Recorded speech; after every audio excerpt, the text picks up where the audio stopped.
Hi aspirants, welcome to Bhagya IAS academy. ఇవాళ మనము పాలిటీలో already themes తీసుకొని వాటిని కవర్ చేస్తూ వస్తున్నాము. అయితే ఫస్ట్ వీడియో ఎవరైనా చూడనట్టయితే మనము సుప్రీంకోర్ట్ అని ఒక థీమ్ తీసుకొని ప్రీవియస్ ఇయర్ క్వశ్చన్స్ అని చూస్తూ సుప్రీంకోర్ట్కి సంబంధించిన ఇంపార్టెంట్ పాయింట్స్ కానీ, అపాయింట్మెంట్స్ ఆఫ్ జడ్జెస్ కానీ, రిమూవల్ కానీ ఇలాంటివన్నీ మనం కవర్ చేయడం జరిగింది. ఎవరైనా ఒకవేళ వీడియో చూడకపోయింటే ఫస్ట్ ఆ వీడియో కంప్లీట్ చేసుకొని అదొక థీమ్ లాగా, అంటే సుప్రీంకోర్ట్ అనే ఒక థీమ్ కవర్ అయిపోతుంది. నెక్స్ట్ ఇవాళ మనం వచ్చేసి ప్రెసిడెంట్ అనే ఒక పర్టికులర్ థీమ్ని, అంటే ప్రీవియస్ ఇయర్ క్వశ్చన్స్లో ఎప్పుడైతే మనం ప్రీవియస్ ఇయర్ క్వశ్చన్స్ చూసుకున్నామో ప్రెసిడెంట్ అనేది ఒక థీమ్గా మనం డిస్కస్ చేయడం జరిగింది. సో వాటి రిలేటెడ్ ఎన్ని క్వశ్చన్స్ అయితే ఉన్నాయో అవి ఇక్కడ మనం కవర్ చేస్తూ అట్ ద సేమ్ టైం ఫర్దర్గా ఎగ్జామ్లో ఎలాంటి పాయింట్స్ ఇంక్లూడ్ చేయొచ్చు అని మనకు అనిపించిందో అవన్నీ మనం ఇక్కడ ఇంక్లూడ్ చేసి కొన్ని క్వశ్చన్స్ని ప్రీవియస్ ఇయర్ క్వశ్చన్స్ కవర్ చేస్తూనే డేటాను కూడా కవర్ చేయడం జరుగుతుంది, అంటే ఇన్ఫర్మేషన్ కవర్ చేయడం జరుగుతుంది. సో ఫస్ట్ ఆఫ్ ఆల్ ఎప్పుడులానే ఫస్ట్ ఇక్కడ మనం ఒక క్వశ్చన్ ఇవ్వడం జరిగింది. ఆ క్వశ్చన్ కంటే ముందు మనం ఏం చేద్దామంటే ఫస్ట్ ఒకసారి క్వశ్చన్ చూద్దాం. In question in connection with the veto power of Indian president, which one of the following statement or statements is or valid అని అడుగుతున్నారు. ఇది ఆల్రెడీ 2024లో జరిగిన గ్రూప్ 1 ప్రిలిమ్స్ ఏదైతే ఉందో దాంట్లో ఈ క్వశ్చన్ రావడం జరిగింది. సో ఈ క్వశ్చన్ మొత్తానికి మనం ఒకసారి బ్రాడర్ పర్స్పెక్టివ్ లో ఈ క్వశ్చన్ చూసినట్టయితే ఇది వీటో పవర్స్ కి సంబంధించింది అనే విషయం అర్థమవుతుంది. అంటే ఎప్పుడైతే ప్రెసిడెంట్ as థీమ్ అని చెప్తున్నానో, ప్రెసిడెంట్ అంటే ఎగ్జిక్యూటివ్ పవర్స్ కానీ, జ్యుడిషియల్ పవర్స్ కానీ, మనకి లెజిస్లేటివ్ పవర్స్ కానీ ఇవన్నీ కవర్ చేయాల్సి వస్తుంది. సో ఇక్కడ మనం వీటోస్ గురించి మాట్లాడుతున్నాం ఈ క్వశ్చన్లో అనే విషయం మీకు అర్థమైంది కదా. So further let us go. మనం ఫస్ట్ వీటో పవర్స్ ఏంటి, ప్రెసిడెంట్వి ఎలా ఉంటాయి, ఏ వీటో పవర్ ఎలాంటి సిచ్యువేషన్ లో వాడగలుగుతాం ఏంటి అనేది ఒకసారి బ్రాడర్ గా చూసి తర్వాత క్వశ్చన్ అటెంప్ట్ చేయడానికి ట్రై చేద్దాము. So veto power of the president అనేది మనం ఆర్టికల్ 111 ఆఫ్ ద కాన్స్టిట్యూషన్ లో చూస్తామన్నమాట. అంటే constitution wise 111 of the constitution article number 111 లో వీటో పవర్స్ ఆఫ్ ప్రెసిడెంట్ గురించి మాట్లాడడం జరిగింది. A bill passed by the parliament can become an act only if it receives the assent of the president. ఇది చాలా basic విషయం అండి. ఏంటంటే ఒక బిల్లు పార్లమెంట్ లో పాస్ అయిన తర్వాత అది యాక్ట్ అవ్వాలంటే stages of passing a bill అని మనం చదువుతూ ఉంటాం కదా. దాంట్లో ముఖ్యమైనది ఏంటి, పార్లమెంట్ ఒకసారి బిల్ పాస్ చేసిన తర్వాత ఫస్ట్ గా దానికి అసెంట్ ఇవ్వాల్సిన పర్సన్ ఎవరండి, ప్రెసిడెంట్. కాకపోతే ఇక్కడ కూడా మనకి కొన్ని చేంజెస్ ఉంటాయి అన్నమాట. అయితే ఆయన దగ్గర 3 ఆప్షన్స్ ఉంటాయి. ఒక ప్రెసిడెంట్ దగ్గర 3 ఆప్షన్స్ ఉంటాయండి. ఆ 3 ఆల్టర్నేటివ్స్ ఏంటంటే ఐదర్ ఆ వచ్చిన బిల్ కి ఆయన సమ్మతమైనా తెలపొచ్చు, లేదు అంటే ఆయన విత్ హోల్డ్ అయినా చేయొచ్చు, అంటే ఆయన దగ్గర పెట్టేసుకోవచ్చు. అంటే విత్ హోల్డ్ అంటే కొన్ని రోజులు దానికి అసెంట్ ఇవ్వకుండా పెట్టుకోవచ్చు అనమాట. లేదు అంటే ఈ బిల్లులో ఈ చేంజెస్ రిటర్న్ చేయొచ్చు అనమాట. అంటే అసెంట్ ఇవ్వకుండా తన దగ్గర పెట్టుకోకుండా మళ్ళీ తిరిగి హౌసెస్ కి పంపించవచ్చు అనమాట. కాకపోతే ఎప్పుడు రిటర్న్ చేసే ఆప్షన్ ఎప్పుడు ఉంటుంది అంటే అది మనీ బిల్ కానప్పుడే అలాంటి పవర్ ఉంటుంది. ఎందుకు మనీ బిల్ అయితే ఉండదు? Money bill at the first instance ఒకవేళ పార్లమెంట్ లో ప్రవేశపెట్టాలి అంటే ప్రెసిడెంటే అసెంట్ ఇవ్వాలి. అంటే ఆయన సమ్మతంతో ఆల్రెడీ మనము ఏదైతే హౌసెస్ లో పెట్టామో ఆయనే దాన్ని రిటర్న్ చేయడం కుదరదు కదా. సో మనీ బిల్ కి మాత్రం ఒక ఎక్సెప్షన్ ఉందన్నమాట. ఇది మనం బాగా గుర్తుపెట్టుకోవాలి. ఎందుకంటే దీన్ని బేస్ చేసుకొని ప్రీవియస్ ఇయర్ లో క్వశ్చన్ కూడా రావడం జరిగింది. అందుకనే ఇక్కడ ఇంతగా స్ట్రెస్ చేస్తున్నాను. Next, however if the bill is passed again by the parliament with or without amendments, president must give his assent to the bill. ఒకవేళ రిటర్న్ చేశారు అనుకుందాం, రిటర్న్ చేస్తే ఏం చేయాలంట, parliament with or without amendments తో మళ్ళీ ఒకవేళ ప్రెసిడెంట్ దగ్గరికి పంపిస్తే ప్రెసిడెంట్ అప్పుడు వేరే ఆప్షన్ ఉండదు, 101% ఆయన అసెంట్ ఇవ్వాల్సి ఉంటుంది. సో ఇప్పుడు ఇక్కడ మనం సెకండ్ పాయింట్ లో చూడండి, మే విత్ హోల్డ్ ఈస్ అసెంట్ అన్నారు కదా. అక్కడ విత్ హోల్డ్ ప్రొసీజర్ లో మనకి ఎన్ని టైప్స్ ఆఫ్ వీటోస్ ఉన్నాయనేది చూద్దాము. వీటో పవర్ ఏంటి అంటే ప్రెసిడెంట్ తన పవర్ ని యూజ్ చేస్తూ బిల్ ని అక్కడికి ఆపేయడం అనమాట. ద పవర్ ఆఫ్ ఫస్ట్ చూసుకుంటే అబ్సల్యూట్ వీటో అని ఒకటి ఉంటుందండి. The power of president to withhold is assent to a bill passed by the parliament. The bill then ends and does not become an act. The veto is exercised in the following 2 cases. Absolute వీటోలో ఏం జరుగుతుందంటే president ఒకవేళ absolute veto అనే power ని వాడాడే అనుకుందాం, వాడితే ఏమవుతుందంటే bill ఒకవేళ 2 హౌసెస్ పాస్ చేసినా సరే ఆ బిల్ అక్కడికే ఎండ్ అయిపోతుంది, అది ఇంకా యాక్ట్ అవ్వదు అనమాట. ఇది ఒక 2 కేసెస్ లో మాత్రమే వాడగలుగుతాం. ఏంటా 2 కేసెస్ అంటే with respect to private members bill introduced by any member. అంటే మినిస్టర్ కాకుండా ఇంకా ఎవరైనా సరే వాళ్ళని ప్రైవేట్ మెంబర్ అంటాం అనమాట. సో ప్రైవేట్ మెంబర్స్ ఎవరైనా ఈ బిల్ ని పాస్ చేశారనుకోండి, ఓన్లీ ప్రైవేట్ మెంబర్స్ బిల్ కి మాత్రమే అబ్సల్యూట్ వీటో వాడగలుగుతాం. అంటే ఇక్కడ ఏంటి, ఒక మినిస్టర్ ఒకవేళ బిల్ ని ప్రవేశపెట్టాడంటే మనం అబ్సల్యూట్ వీటోని వాడడానికి లేదు అని అర్థం. Next, with respect to government bills when the cabinet resigns after the passage of the bill but before the assent, అంటే ఇప్పుడు సపోజ్ ఒక 2014 ఉందనుకున్నా, లేదు 2019 తీసుకోండి. ఇప్పుడు 2014 బెటర్. 2014 లో కాంగ్రెస్ గవర్నమెంట్ ఉండింది, క్యాబినెట్ గవర్నమెంట్ మనకి ఒక బిల్ పాస్ చేసింది అనుకుందాం. అది ఇంకా ప్రెసిడెంట్ అసెంట్ కి వెళ్ళలేదు. తర్వాత వచ్చింది 2014లో బీజేపీ వచ్చింది. బీజేపీ వచ్చిన తర్వాత ఆ బిల్ ఎక్కడుంది, ప్రెసిడెంట్ అసెంట్ కోసం వెయిట్ చేస్తుంది. అలాంటి టైంలో వచ్చిన ఇన్కంబెంట్ గవర్నమెంట్ కి ఆ బిల్ పాస్ అవ్వాలని లేదనుకోండి, ప్రెసిడెంట్ అబ్సల్యూట్ వీటో వాడేసి ఆ యాక్ట్ ని అక్కడికి ఎండ్ చేయొచ్చు. New cabinet advises the president not to give his assent to such bills అన్నమాట. మీకు అర్థమైందని అనుకుంటున్నాను. అబ్సల్యూట్ వీటోని రెండు సిచ్యువేషన్స్ లో వాడగలుగుతాం. నెక్స్ట్ చూసుకుంటే సస్పెన్సివ్ వీటో అంటారు. సస్పెన్సివ్ వీటోలో president exercise his veto when he returns a bill for reconsideration of the parliament. Parliament sends with or without amendments, President must give his assent to the bill. President does not possess this veto in case of money bills. A suspensive veto అంటే ఏంటండి, మనం already discuss చేసుకున్నాం కదా. ఏంటంటే president return చేయొచ్చు suspensive veto use చేస్తే, ఆ bill మళ్ళీ హౌస్కి వెళ్ళిపోతుంది అనమాట. వేరే అబ్సల్యూట్ వీటోలో ఏంటి, అక్కడికి ఎండ్ అయిపోతుంది. సస్పెన్సివ్ వీటోలో ఏంటి, తిరిగి మళ్ళీ హౌస్కి వెళ్తుంది. హౌస్ దాన్ని, హౌస్ అంటే పార్లమెంట్ దాన్ని, లోక్సభ అండ్ రాజ్యసభ దాన్ని అమెండ్మెంట్ చేయొచ్చు, అమెండ్మెంట్ చేయకపోవచ్చు. తిరిగి మళ్ళీ పంపిస్తే 101% ఏం చేయాలి, president is bound to give his assent అనమాట, బట్ కెనాట్ రిటర్న్. మళ్ళీ రిటర్న్ చేయలేడు. Either give his assent or withhold, but cannot return అనమాట. Next, pocket veto. ఇక్కడ పాకెట్ వీటో చూడండి, president neither ratify nor reject, అంటే either దాన్ని accept చేయరు లేదా రిజెక్ట్ చేయరు, అలా అని మళ్ళీ పార్లమెంట్ కి పంపించరు దాన్ని రెక్టిఫై చేయడానికి. But simply keeps the bill pending for an indefinite period, అంటే బిల్ ని తీసి పక్కన పెట్టడం అనమాట. ఎలా పక్కన పెడతారు, దానికి ఒక అసెంట్ ఇవ్వరు లేదా విత్ హోల్డ్ చేశామని చెప్పరు, దాని గురించి ఏ ఇన్ఫర్మేషన్ ఉండదు, ఆ బిల్ తీసి పక్కన పెట్టేస్తారు అనమాట. అది ఎంతవరకు, ఇండెఫినెట్ పీరియడ్, అంటే 6 నెలలు 3 నెలలు మనకి ఇలాంటి టైం బౌండ్ ఉంటది అనమాట. కాన్స్టిట్యూషన్ లో మనం చూసుకున్నట్లయితే ఇప్పుడు సపోజ్ ఆర్డినెన్స్ ఇన్ని నెలలు అని ఉంటుంది. సేమ్ అలాగే ఇక్కడ అక్కడ మాత్రం టైం బౌండ్ ఫ్రేమ్ ఉందన్నమాట. ఇక్కడ మాత్రం ఫ్రేమ్ అనేది ఉండదు, టైం ఫ్రేమ్ అనేది లేదు. కాకపోతే ఇక్కడ చూడండి ఇంకొక important point. In USA on other hand, president has to return the bill for reconsideration within 10 days. ఇండియాలో ఏంటి, టైం ఫ్రేమ్ లేదు. యుఎస్ లో ఏంటి, 10 రోజుల తర్వాత 10 రోజుల వరకు ఉంచుకోవచ్చు పాకెట్ వీటో. తర్వాత 10 రోజుల తర్వాత రీకన్సిడరేషన్ కి బిల్ ని మనం పంపించాల్సి ఉంటుంది. President has no veto power in respect of a constitutional amendment bill. ఇక్కడ మరీ గుర్తుపెట్టుకోవాల్సింది ఏంటి, పాకెట్ వీటో అనేది ప్రెసిడెంట్ కాన్స్టిట్యూషనల్ అమెండ్మెంట్ బిల్ మీద వాడడానికి లేదు అని చెప్తున్నారు. ఇది ఏ కాన్స్టిట్యూషనల్ అమెండ్మెంట్ ద్వారా తీసుకొచ్చారండి, 24th కాన్స్టిట్యూషనల్ అమెండ్మెంట్ యాక్ట్ 1971. ఇది ఒక ఆబ్లిగేటరీ థింగ్ చేసుకొచ్చింది అనమాట. ఈ చిన్న డీటెయిల్స్ కూడా ఎందుకు కవర్ చేస్తున్నామంటే, ఇవాళ రేపు ఎగ్జామ్ ప్యాటర్న్ చూసుకున్నట్లయితే మిమ్మల్ని స్టేట్మెంట్ బేస్డ్ క్వశ్చన్స్ అడుగుతూ ఇలాంటి వేరీడ్ టైప్ ఆఫ్ ఇన్ఫర్మేషన్ ని, మీ డెప్త్ ఆఫ్ నాలెడ్జ్ ని చెక్ చేయడం జరుగుతుంది. సో ప్రెసిడెంట్ వీటో అనేది మనకు ఓన్లీ సెంటర్ లో పాస్ అయ్యే బిల్లుల మీదే కాదండి, స్టేట్ లో మనము స్టేట్ లెజిస్లేషన్ పాస్ చేసిన బిల్లుల మీద కూడా ఉంటుంది కదా. అప్పుడు ఏం చేస్తాం అనేది ఇక్కడ చూద్దాము. A bill passed by state legislature can become an act only if it receives the assent of the governor or the president, if it is reserved for the consideration of the president. Governor ఏం చేస్తాడండి, కొన్ని బిల్లులని ఆయన assigned ఇవ్వకుండా president యొక్క assigned కోసం consideration లో పెడతారు అనమాట. When a bill is passed by the state legislature presented to the governor for his assent. ఇప్పుడు మనకి ప్రెసిడెంట్ కి అయితే 3 టైప్స్ అండి, రిటర్న్ చేయొచ్చు, విత్ హోల్డ్ చేయొచ్చు, లేదంటే అసెంట్ ఇవ్వచ్చు. గవర్నర్ కి ఏంటి 4 ఉంటాయి, ఏంటి సేమ్ ప్రెసిడెంట్ లాగే 3 ఉంటాయి. అయితే పర్మిషన్ ఇవ్వాలి అది యాక్ట్ అవ్వడానికి, లేదంటే విత్ హోల్డ్ చేయాలి, లేదంటే రిటర్న్ చేయాలి. ఇంకొక ఉన్న ఫోర్త్ ఆప్షన్ ఏంటి అంటే, దాన్ని ప్రెసిడెంట్ యొక్క కన్సిడరేషన్ కోసం ఉంచడం అనమాట. అయితే ఇక్కడ 4 ఆల్టర్నేటివ్స్ దేని కింద కవర్ అవుతున్నాయండి, ఆర్టికల్ 200 కింద కవర్ అవుతున్నాయి. మనం ఆల్రెడీ మాట్లాడుకున్నాం. అక్కడ 3 వీటో పవర్స్ దేని కింద, వీటో పవర్స్ 111 అనుకున్నాం. ఇక్కడనేమో గవర్నర్ కున్న 4 ఆప్షన్స్ ఆర్టికల్ 200 కింద కవర్ అవుతున్నాయి. He may give his assent or withhold his assent to the bill. He may return the bill. నేను ఆల్రెడీ చెప్పినవే ఇక్కడ మళ్ళీ మనం కవర్ చేసాం.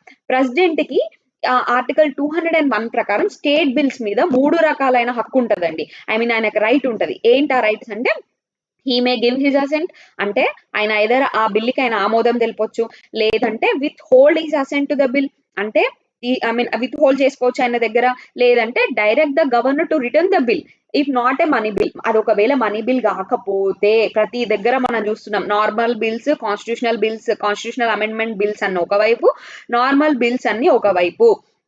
అయితే ఏం చెప్తారు థర్డ్ ఆప్షన్ కింద గవర్నర్ రిటర్న్ చేయొచ్చు, ఒకవేళ అది మనీ బిల్ కాకపోతే స్టేట్ లెజిస్లేచర్ కి రిటర్న్ చేయమని చెప్పండి అని చెప్పి ప్రెసిడెంట్ చెప్పొచ్చు అనమాట. If the bill is passed again by the state legislature without amendments president for his assent the president is not bound to give his assent. ఇక్కడ కోసం మెరుగు చూడండి, ముందుకి ఇప్పటికి తేడా ఏంటి అంటే ఒకవేళ అమెండ్మెంట్ చేసినా చేయకపోయినా సెంటర్ లెవెల్లో ఏంటి ప్రెసిడెంట్ 101% ఆయన యొక్క ఆమోదాన్ని తెలపాల్సి ఉంటది. ఒకవేళ అమెండ్మెంట్ కి వెళ్ళి వచ్చి రిటర్న్ చేసిన తర్వాత మళ్ళీ వస్తే వీళ్ళు 100% అయినా ఆమోదం తెలపాలి. ఇక్కడ ఏమవుతుంది చూసారా, ఒకవేళ మనం పంపించిన తర్వాత స్టేట్ లెజిస్లేచర్ అమెండ్మెంట్ చేసినా చేయకపోయినా ప్రెసిడెంట్ ఈజ్ నాట్ బౌండ్, అంటే ఆయన ఖచ్చితంగా చేయాలన్న రూల్ ఏం లేదు, అసెంట్ తెలపాలన్న రూల్ ఏం లేదనమాట. This means that the state legislature cannot override the veto power of the president. అంటే స్టేట్ లెజిస్లేచర్ అనేది ప్రెసిడెంట్ యొక్క వీటో పవర్ ని ఓవర్ రైడ్ చేయలేదని చెప్తున్నారు అనమాట. సో ఇక్కడ చూడండి, ఇప్పుడు క్వశ్చన్ చూడండి, in connection with the veto power of the Indian president which one of the following statement is are valid అని అడుగుతున్నాడు. అంటే కరెక్ట్ ఏంటి అని అడుగుతున్నారు. మనం మొన్న కూడా ఆల్రెడీ మనం ప్రీవియస్ వీడియోలో చెప్పాం, క్వశ్చన్ లో మనం చూడాల్సిన ఇంపార్టెంట్ పాయింట్ ఏంటి, కరెక్ట్ స్టేట్మెంట్స్ అడుగుతున్నారా, రాంగ్ స్టేట్మెంట్స్ ని ఆన్సర్ గా ఫైండ్ అవుట్ చేయమంటున్నారా అని చూసుకోవాలి. సో ఫస్ట్ స్టేట్మెంట్ చూడండి, Indian president possess suspensive veto in case of money bills but not in case of, sorry ఇక్కడ కాస్ అని వచ్చింది, కేస్ ఆఫ్ ఫైనాన్స్ బిల్స్ అని చెప్తున్నారు. నేను మీకు ఆల్రెడీ చెప్పాను, in case of money bills suspensive veto మనం వాడము, మనం ఇదే నేను ఆల్రెడీ చెప్పాను, స్ట్రెస్ చేసి చెప్పాను ఈ పాయింట్ ఫస్ట్ చెప్పేటప్పుడే. So statement 1 wrong. కింద చూడండి, స్టేట్మెంట్ 1 అనేది పోయినప్పుడు ఆప్షన్ 2 పోతుంది. Next, Indian president can exercise absolute veto with respect to government bills at all times. నేను ఆల్రెడీ చెప్పాను అబ్సల్యూట్ వీటో అనేది రెండు సిచ్యువేషన్స్ లో వాడతాము అని, అట్ ఆల్ టైమ్స్ అనేది ఇక్కడ తప్పు. సో నెంబర్ 2 ఉన్నవి తీసేస్తే మనకి ఫోర్త్ ఆప్షన్ కూడా వెళ్ళిపోతుంది. ఇప్పుడు ఓన్లీ 3 and 4 అనేది మనం నిర్ణయించాలి. Indian president enjoys pocket veto indefinitely whereas American president possess qualified veto. ఇది కరెక్టే కదండి. So third statement correct. ఇప్పుడు ఫోర్త్ స్టేట్మెంట్ కరెక్టా లేదా అన్న దాని మీద మనకి డిపెండ్ అయి ఉంటుంది. Objective of the veto power is being conferred upon Indian president is to ensure a system of checks and balances between the office of the president and that of the power of the parliament. So fourth statement ఇక్కడ wrong. Answer చూసుకుంటే మనకి only 3 అండి. Next, consider the following assertion and reasoning questions కూడా మనం ఈ మధ్యన ఎక్కువ చూస్తున్నామండి. ఇది ఆల్రెడీ గ్రూప్ 1 ప్రిలిమ్స్ లో 2023లో అడగడం జరిగింది. సో అసర్షన్ అండ్ రీజన్ లో మనం ఇక్కడ మళ్ళీ ప్రెసిడెంట్ రిలేటెడ్ క్వశ్చన్. ఫస్ట్ వచ్చేసి మనం పవర్స్ చూసి ఆ తర్వాత క్వశ్చన్ సాల్వ్ చేద్దాము. ఇప్పుడు మనం ప్రెసిడెంట్ గురించి మాట్లాడుకున్నట్టయితే ఎగ్జిక్యూటివ్ పవర్స్ అనేవి చాలా important. Does the executive powers of union vested in the president? Executive powers union వి ఎవరి దగ్గర వెస్ట్ అయి ఉంటాయంటే ప్రెసిడెంట్ దగ్గర. Yes, all the executive actions of the government are formally taken in his name. అంటే government ఏ executive action తీసుకున్నా in the name of ఎవరి పేరు మీద ఈ ఎగ్జిక్యూటివ్ యాక్షన్స్ జరుగుతాయండి, ప్రెసిడెంట్ యొక్క పేరులోనే ఇవన్నీ జరుగుతాయి.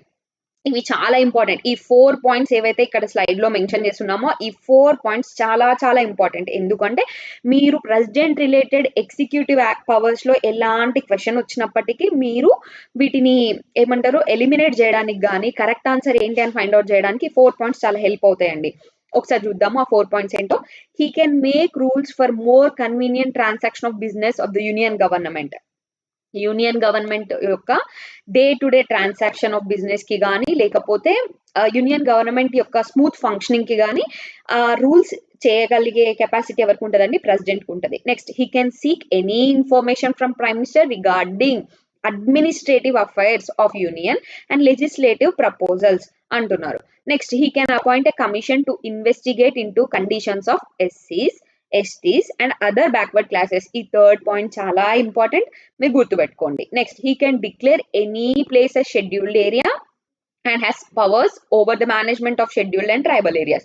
ఈ 4 పాయింట్స్ చాలా ఇంపార్టెంట్. రీసెంట్ గా జరిగిన చాలా ఎగ్జామ్స్ లో మీకు ఐదర్ అంటే నేను చెప్పే పాయింట్స్ మీకు ఎక్కడ అంటే ఎలిమినేషన్ లో ఉపయోగపడవచ్చు, లేదంటే ఒక ఆన్సర్ ని ఫైండ్ అవుట్ చేయడానికి, ఎక్కడైనా సరే, నాట్ ఓన్లీ హియర్ అండి, ఎక్కడ మీరు ఏ ఇన్ఫర్మేషన్ విన్నా అందరు ఏమనుకుంటారంటే ఈ క్వశ్చన్ డైరెక్ట్ గా వచ్చేస్తుంది. అట్లా కాదండి, మీకు చెప్పే ఇన్ఫర్మేషన్ ని మీరు చాలా స్టెప్ బై స్టెప్ అర్థం చేసుకోవడానికి ట్రై చేశారనుకోండి, మీకు ఏమవుతుందంటే ఎగ్జామ్ టైంకి మీరు ఎక్కడో అక్కడ చదివిన థింగ్స్ అన్ని మీకు పేపర్ ముందు కూర్చున్నప్పుడు ఎలిమినేషన్ ప్రొసీజర్ లో చాలా హెల్ప్ అవుతాయి.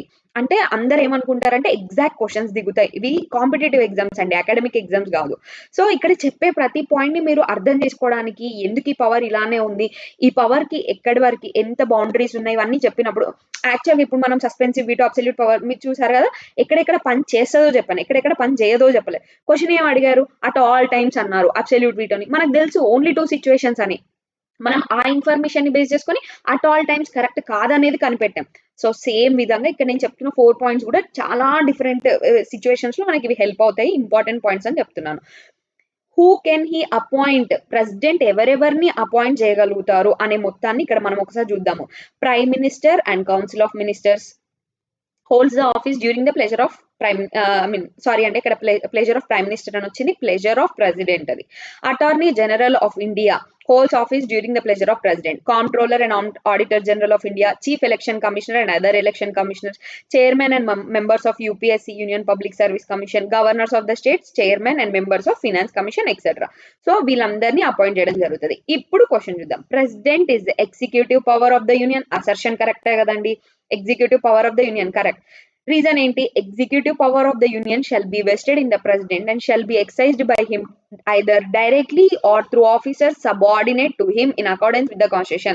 మనం మాట్లాడమే ఏమని చెప్పాము, గవర్నమెంట్ యొక్క ఎగ్జిక్యూటివ్ యాక్షన్స్ అన్ని ఎవరి పేరులో తీసుకొస్తామని చెప్పాము, ప్రెసిడెంట్ పేరులో. ఇక్కడ అదే కదండి అడుగుతున్నారు, either directly or through officer subordinate అంటున్నాం. సో ఇక్కడ ఆన్సర్ ఏంటండి, both A and R true. Reason is a correct explanation of assertion అంటున్నారు. నెక్స్ట్ చూద్దాం. All the work of the government of India is done in the name of. ఇది group 2 prelims 2019 లో అడగడం జరిగింది. ఇప్పుడు మీరు ముందు క్వశ్చన్ సాల్వ్ చేసినట్టయితే మీకు క్వశ్చన్ ఈజీ, ఇది పెద్దగా చెప్పాల్సిన అవసరం కూడా లేదు. ఆన్సర్ వచ్చేసి ఏంటంటే president of India. Executive powers of union ఎక్కడ వెస్ట్ అయి ఉన్నాయి, ప్రెసిడెంట్ లో వెస్ట్ అయి ఉన్నాయి. ఆయననే కదండి, ఆయన ప్రెసిడెంట్ పేరులోనే కదా మనం తీసుకొస్తున్నాము. మొత్తం work of government is done in the name of president. So ఇక్కడ మీకు మళ్ళీ అవే 4 points important. Next, regarding the powers of president which of the following is correct అంటున్నారు. మళ్ళీ APSC group 1 prelims 2019 question. So first question చూసే కంటే ముందు powers చూద్దాం. Legislative powers. Prior recommendation or permission is needed to introduce certain types of bills in the parliament.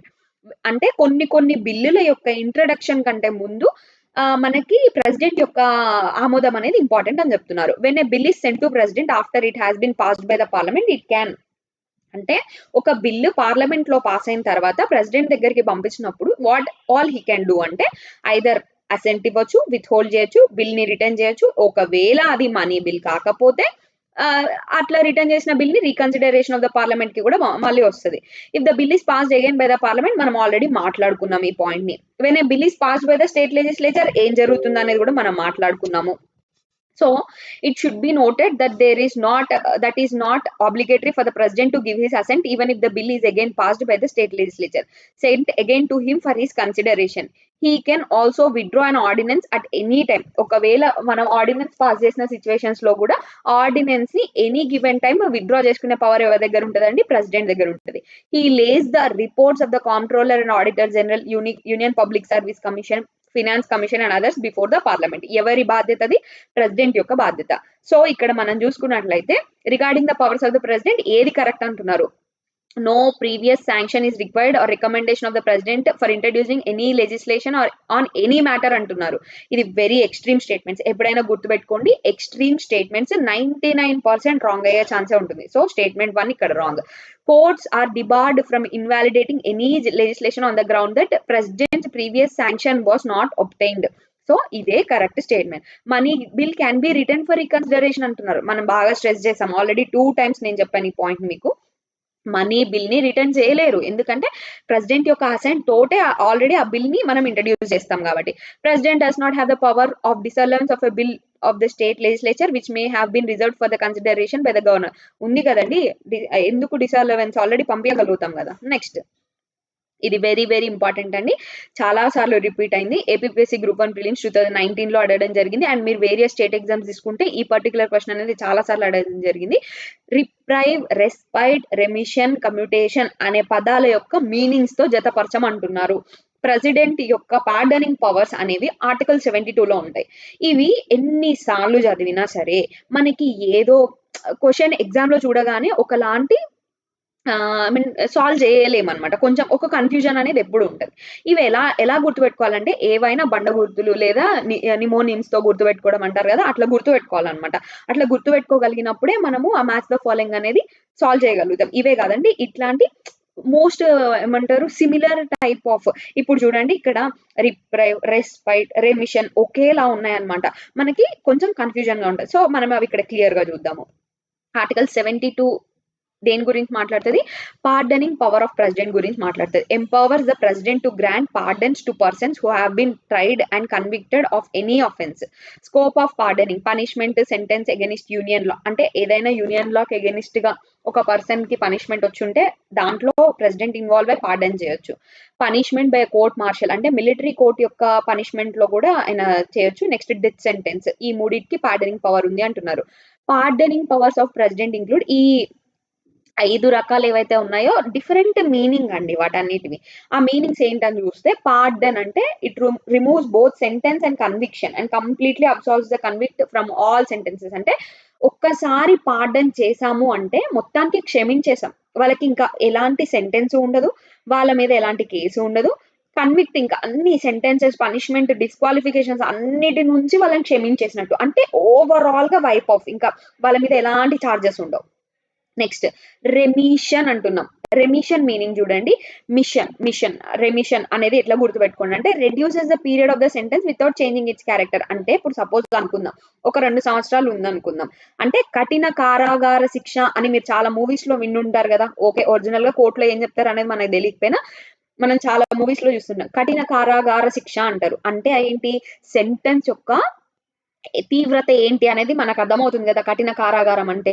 కఠిన కారాగారాన్ని 2 సంవత్సరాలు ఏశారనుకోండి. Remission అనే దాన్ని ప్రెసిడెంట్ ఇస్తే 2 సంవత్సరాల నుంచి అంతే కఠిన కారాగారంగా మనకి 1 సంవత్సరానికి తగ్గించడం అయితదనమాట.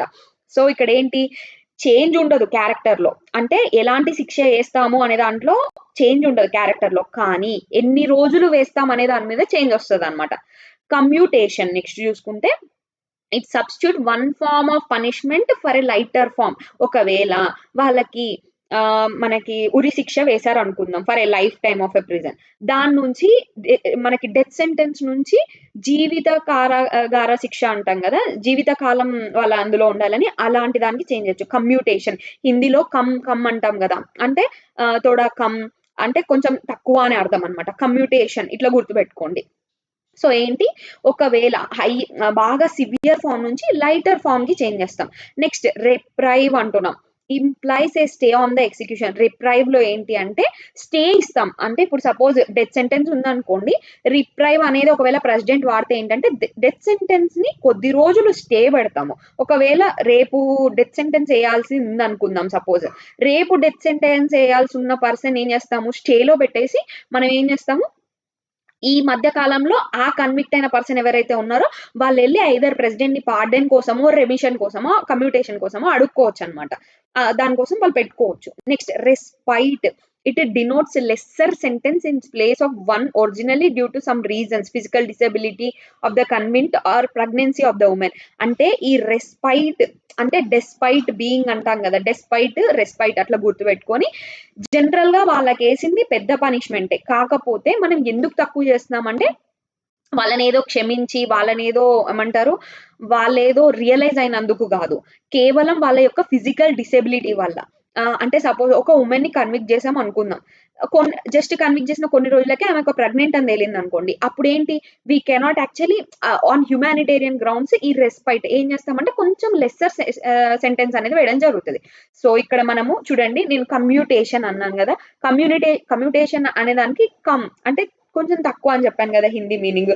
సో చూడండి D2 substitute one form of punishment for other of a lighter character అన్న. సో ఇక్కడ చూసుకుంటే D2 అనేది ఒక్కటి మీకు తెలిసినా సరే మీరు ఆప్షన్ 1 అనేది కరెక్ట్ అని చెప్తారు. A4 రిప్రైవ్ అంటే ఏంటి, stay of execution of a sentence. B3 ఏంటంటే respite, awarding lesser sentence. Remission, reduce the amount of sentence without changing its character. Commutation, substitute one form of punishment for a lighter character. So option 1 ikkada correct. Next, regarding the pardoning powers, choose the correct answer. చూడండి ఇప్పుడు pardoning powers మొత్తం మనం చూసాం కాబట్టి మీరు ఇది చేయగలుగుతారని అనుకుంటున్నాం. ఒకసారి పాజ్ చేసేసి మీరు ఈ ఆన్సర్ పెట్టేయండి. Under the Indian constitution pardoning power of the president and governor are one and the same. ఎలా అవుతుందండి, pardoning power of governor and president same కాదు అనేది మనం పాలిటీ స్టార్ట్ చేసినప్పటి నుంచి తెలుసు. గవర్నర్ కి ప్రెసిడెంట్ కి తేడా ఉంది. For offence made under concurrent list without state role, president alone has the pardoning power. ఇది కూడా తప్పు. Only authority for pardoning a sentence of a death is the president. ఈ థర్డ్ స్టేట్మెంటే ఫస్ట్ స్టేట్మెంట్ కి explanation. Death sentence ని pardon చేయగలిగే power only president కే ఉంది, గవర్నర్ కి లేదు. సో థర్డ్ స్టేట్మెంట్ ఇక్కడ correct. As regards the suspension remission, governor does not have a concurrent jurisdiction with the president. So ఇది కూడా తప్పు. How many times can a person B elected as president of India అని అడుగుతున్నారు. ఇది group 2 prelims 2017 ABPSC question అండి. Very simple, గుర్తుపెట్టుకోండి. ఇది చాలా సింపుల్ క్వశ్చన్. కాకపోతే ఇన్ ద ఎగ్జామ్ ఎప్పుడైతే ఎగ్జామ్ లో కూర్చుంటామో, అండర్ ప్రెషర్ ఉంటామో, చాలా బేసిక్ క్వశ్చన్స్ తప్పు చేసే ఛాన్స్ ఉంటుంది. ఇక్కడ ఒక విషయం గుర్తుపెట్టుకోండి, ఏ పర్టికులర్ కంట్రీలో ప్రెసిడెంట్ యొక్క ఎలక్షన్ అంటే ఆ పర్సన్ ఓన్లీ ఇన్ని సార్లు మాత్రమే కంటెస్ట్ చేయగలడు అన్న రెస్ట్రిక్షన్ ఉందో నాకు ఒకసారి కమెంట్ సెక్షన్ లో తెలియజేయండి. వెరీ పాపులర్ కంట్రీ, మనం ఊరికే అంటే అక్కడ ఎలక్షన్స్ అవుతే మనం ఇక్కడ ఇండియాలో చాలా ఏమంటారు, మన పాలసీస్ లో కానీ లేకపోతే మన అప్రోచ్ లో కానీ మన ఫారెన్ రిలేషన్స్ ఎలా ఉంటాయని చెప్పి మనం చాలా చాలా టెన్షన్ గా వాళ్ళ ఎలక్షన్స్ ని మన ఎలక్షన్స్ లాగా చూస్తూ ఉంటాం అనమాట. ఇది ఒక హింట్ అనుకొని ఇక్కడ పాజ్ చేసేసి మీరు ఆన్సర్ చెప్పండి. హౌ మెనీ టైమ్స్, ఇది వెరీ ఈజీ అండి. నో రెస్ట్రిక్షన్, ఇండియాలో అసలు రెస్ట్రిక్షనే లేదు. మనం ఒకసారి బేసిక్ ఇన్ఫర్మేషన్ చూద్దాం. Terms and vacancy of president గురించి. ఎన్ని సంవత్సరాలు అండి ఒక person term of office? 5 years. Vacancy ఏంటి, వేకెన్సీ ఎప్పుడు అవుతుంది? He can resign from his office at any time by addressing the resignation letter to vice president. President resignation letter ఎవరిని name చేస్తూ రాస్తారు? వైస్ ప్రెసిడెంట్ ని. Expiry of his tenure for 5 years. ఒకవేళ ఆయన చనిపోతే మాత్రమే vacancy. By death can also be remove from the office by the process of impeachment before completion. ఒకవేళ ఆయన 5 ఏళ్ల టర్మ్ కంటే ముందు ఆయన తీసేయాలి అని అంటే కంప్లీషన్ ఆఫ్ హిస్ టర్మ్ కంటే ముందు ఇంపీచ్మెంట్ అనే ప్రొసీజర్ వాడతాము. Next, when he becomes disqualified to hold office or when his selection is declared void, ఇలాంటి సిచ్యువేషన్స్ లో వేకెన్సీ అవుతుంది. Also eligible for reelection to that office, he may be elected for any number of terms. So ఇక్కడ restriction లేదు. Answer ఏంటి? No restriction, option 2 correct. Next, president of India cannot proclaim national emergency under article 352 in the entire country or in any part of it on the ground of అని అడుగుతున్నారు. ఇది already previous question అండి. APSC group 2 prelims 2019 లో వచ్చింది question. So article 352 ఒకటి, 356 ఒకటి, 360 ఒకటి ఇలాంటివి చాలా ఇంపార్టెంట్ అండి. అంటే most number of times repeated. So ఇక్కడ చూసుకుంటే మనకి ఎమర్జెన్సీ ప్రొవిజన్స్ గురించి ఒకసారి చూద్దాము. ఇక్కడ చిన్న ట్రిక్ ఉంది. ఒకవేళ మీకు ఎమర్జెన్సీ ప్రొవిజన్స్ తెలియకపోయినా సింపుల్ గా చూడండి. నేషనల్ ఎమర్జెన్సీ అంటున్నారు. వార్ వస్తే నేషనల్ ఎమర్జెన్సీ ఇవ్వగలుగుతామా? ఇవ్వాలి, తప్పదు. ఎక్స్టర్నల్ అగ్రెషన్ అంటున్నారు. అంటే మన కంట్రీలో కాకుండా బయట నుంచి థ్రెట్, ఎక్స్టర్నల్ అగ్రెషన్ వచ్చినప్పుడు నేషనల్ ఎమర్జెన్సీ ఇవ్వాలి కదా, ఇస్తాము. నెక్స్ట్ చూడండి, ఆర్మ్డ్ రెబేలియన్ అంటున్నారు. అవును, ఇది వచ్చినప్పుడు కూడా మనం ఇవ్వగలుగుతాం కదా. వేరస్ ఇంటర్నల్ డిస్టర్బెన్స్ రావడం వల్ల నేషనల్ ఎమర్జెన్సీ ఇవ్వగలుగుతామా? ఇవ్వలేము. సో అది వెరీ సింపుల్, నార్మల్ లాజిక్ ఆలోచిస్తే మీకు అర్థమైపోతుంది. ఎనీవేస్, ఆర్టికల్ 352 ప్రకారం అసలు ఒక నేషనల్ ఎమర్జెన్సీ ఇవ్వాలంటే ఎలాంటి గ్రౌండ్స్ ఉండాలి, అంటే ఎలాంటి సిచ్యువేషన్స్ నెలకొంటే మనము నేషనల్ ఎమర్జెన్సీ ఇస్తామని చూద్దాము. President has authority to declare a national emergency in case of war, external aggression or armed revolt threatens India or a portion of its security. It should be remembered that the president can declare a national emergency even before the actual occurrence of war, external attack or armed rebellion if he is certain that there is an impending risk. ఒకవేళ president అనుకుంటే ఇవ్వచ్చు అని చెప్తున్నారు. So answer ఏంటంటే internal disturbance. Next, presidents rule is declared under which article of the constitution అంటున్నారు. ఇక్కడ నేను చెప్పాను కదా, మనం కొన్ని బేసిక్ ఆర్టికల్స్ మనం ఆల్రెడీ ఫస్ట్ వీడియోలో డిస్కస్ చేసుకున్నట్టు కొన్ని బేసిక్ నెంబర్ ఆఫ్ ఆర్టికల్స్ అనేది మనకు గుర్తుండాలి.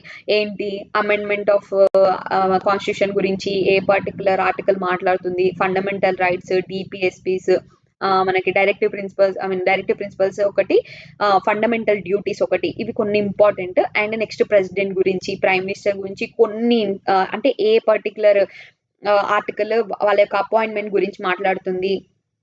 నెక్స్ట్ ఫినాన్స్ కమిషన్ ఒకటి, కాన్స్టిట్యూషనల్ బాడీస్వి, ఎలక్షన్ కమిషన్ ఒకటి, ఇలాంటివి. సో ప్రెసిడెంట్ రూల్ అనేది ఏ ఆర్టికల్ కిందకి వస్తుందంటే చూడండి, president deals with the following 3 types of emergencies. National emergency అయితే ఆర్టికల్ 352, ప్రెసిడెంట్ రూల్ అయితే 356 అండ్ 365, ఫినాన్షియల్ ఎమర్జెన్సీ అయితే ఆర్టికల్ 360. సో మనకి ఇక్కడ ఆన్సర్ వచ్చేసి ఆర్టికల్ 356 అవుతుంది. Who can alter the boundary of the scheduled area. మీకు మరీ చెప్పాను, ముందు మనం ప్రెసిడెంట్ పవర్ మాట్లాడుకున్నప్పుడు అవుట్ రైట్ గా ఒక విషయం చెప్పాను. 4 పాయింట్లు ఉన్నాయండి. ఆ 4 పాయింట్లు మీకు ఐదర్ డైరెక్ట్ గా అడగచ్చు, లేదంటే మీకు చూడండి ఇప్పుడు ఆ సింగిల్ పాయింట్ నుంచి డైరెక్ట్ గా ఇక్కడ ఒక క్వశ్చన్ అడగడం జరిగింది. మనం మాట్లాడుకున్న ఆ 4 పాయింట్లలో లాస్ట్ పాయింట్ ని ఒక క్వశ్చన్ గా వీళ్ళు మలచడం జరిగింది. చూడండి, who can alter the boundary of a scheduled area, president. మనం ముందే మాట్లాడుకున్నాం చూడండి, he can declare any place as scheduled area and has powers over the management of scheduled and tribal areas. ముందు కూడా చెప్పాను. ఈ 4 పాయింట్లు మనకి గుర్తుంటే ప్రెసిడెంట్ రిలేటెడ్ క్వశ్చన్ వచ్చిందంటే మనము 100% ఆన్సర్ పెట్టగలుగుతాం. లేదు మనకి వేరే క్వశ్చన్, వేరే ఏదన్నా ఒక క్వశ్చన్ లో లేదు వీళ్ళు ఇది షెడ్యూల్డ్ ఏరియా, ఈ 4 పాయింట్లు వేరే వాళ్ళ పవర్స్ కింద మాట్లాడారు అనుకోండి, అవుట్ రైట్ గా మనకు అది ప్రెసిడెంట్ చేస్తాడని తెలిసినప్పుడు వాళ్ళు చేయరని తెలుస్తుంది కాబట్టి మనకు అక్కడ ఎలిమినేషన్ లో వాడుకోవచ్చు. సో ఇక్కడ ఆన్సర్ ఏంటంటే president. So I hope aspirants మీకు ఈ వీడియో హెల్ప్ అయిందని అనుకుంటున్నాను. ఎవరైతే ఈ వీడియో చూస్తున్నారో మీకు ఏమైనా డౌట్స్ ఉంటే కమెంట్ సెక్షన్ లో తెలియజేయండి. ఫర్దర్ గా ఇలాంటి థీమ్స్ తో పాలిటీలో ఇంకొక 3-4 థీమ్స్ ఉంటాయి, ఒక 4-5 థీమ్స్ వరకు ఉంటాయి. ఆ థీమ్స్ ని మనం డిస్కస్ చేసి same time previous year questions చూస్తూనే ఫర్దర్ గా మనం దానికి రిలేటెడ్ ఇన్ఫర్మేషన్ కానీ ఇంకే ఏ క్వశ్చన్స్ అడగచ్చు అన్న విధంగా మనము అప్రోచ్ తీసుకుంటూ ముందుకు వెళ్దాము. అలానే ఒకవేళ మీకు ఈ వీడియో యూస్ఫుల్ అయింది అనుకుంటే తప్పకుండా ఈ ఛానల్ ని సబ్స్క్రైబ్ చేయండి. అలానే లైక్ చేసి షేర్ చేసి మీ ఆస్పిరెంట్ కో ఫ్రెండ్స్ ఎవరైతే ఉంటారో వాళ్ళందరికీ వీడియో షేర్ చేయడానికి మరీ ప్రయత్నించండి. ఎందుకంటే ఇలాంటి క్వాలిటేటివ్ కంటెంట్ అనేది అందరి వరకు వెళ్ళాలనేదే మా ఉద్దేశం. And please do subscribe, like and share. Thank you for watching this video.